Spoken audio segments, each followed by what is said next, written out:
পাকিস্তান বিমান বাহিনীর ধাওয়া খেয়ে ভারতীয় যুদ্ধ বিমান পালিয়ে যাওয়ার ঘটনার রেশ কাটতে না কাটতেই বিশাল এক সামরিক মহড়ার আয়োজন করে নিজেদের শক্তিমত্তার জানান দিল পাকিস্তান।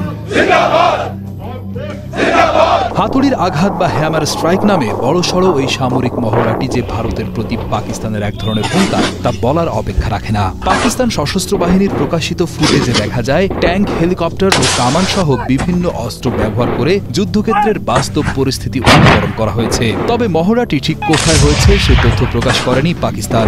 সামরিক বাহিনীর এক বিবৃতিতে বলা হয়েছে এই মহড়ার উদ্দেশ্য ছিল যুদ্ধের জন্য প্রস্তুতি এবং অত্যাধুনিক অস্ত্র ব্যবস্থার মধ্যে সমন্বয় নিশ্চিত করা। মহড়ার সময় পাকিস্তানি জেনারেল সৈয়দ আসিম মুনির কঠোর সতর্কবার্তা দিয়ে বলেন, ভারত কোনো সামরিক দুঃসাহস দেখালে তা দ্রুত, দৃঢ় ও কঠোরভাবে মোকাবেলা করা হবে। পাকিস্তান আঞ্চলিক শান্তি চায়, কিন্তু জাতীয় নিরাপত্তা রক্ষায় পাকিস্তানের প্রস্তুতি এবং সংকল্প অটুট। ভারত নিয়ন্ত্রিত কাশ্মীরের পেহেলগামে গত 22 এপ্রিল সশস্ত্র গোষ্ঠীর হামলায় 26 জন নিহত হয়েছেন, যাদের মধ্যে বিদেশি পর্যটকরাও ছিলেন। ওই ঘটনার পর থেকেই দুই পারমাণবিক শক্তিধর দেশের সম্পর্ক আরও খারাপের দিকে মোড় নেয়। ভারত এই ঘটনার জন্য পাকিস্তানকে দায়ী করে কূটনৈতিক এবং অবকাঠামোগত সম্পর্ক ছিন্ন করে। পাকিস্তানও ভারতীয় বিমান সংস্থাগুলোর জন্য তাদের আকাশসীমা বন্ধ করে দিয়েছে। উল্লেখ্য, পাকিস্তান তাদের ইতিহাসের প্রথমবারের মতো জাতীয় নিরাপত্তা উপদেষ্টা হিসেবে নিয়োগ দিয়েছে দেশটির গোয়েন্দা সংস্থা ইন্টার সার্ভিস ইন্টেলিজেন্সের বর্তমান মহাপরিচালক লেফটেন্যান্ট জেনারেল মোহাম্মদ অসীম মালিককে। তার এই নিয়োগের মাধ্যমে প্রথমবারের মতো একজন কর্মরত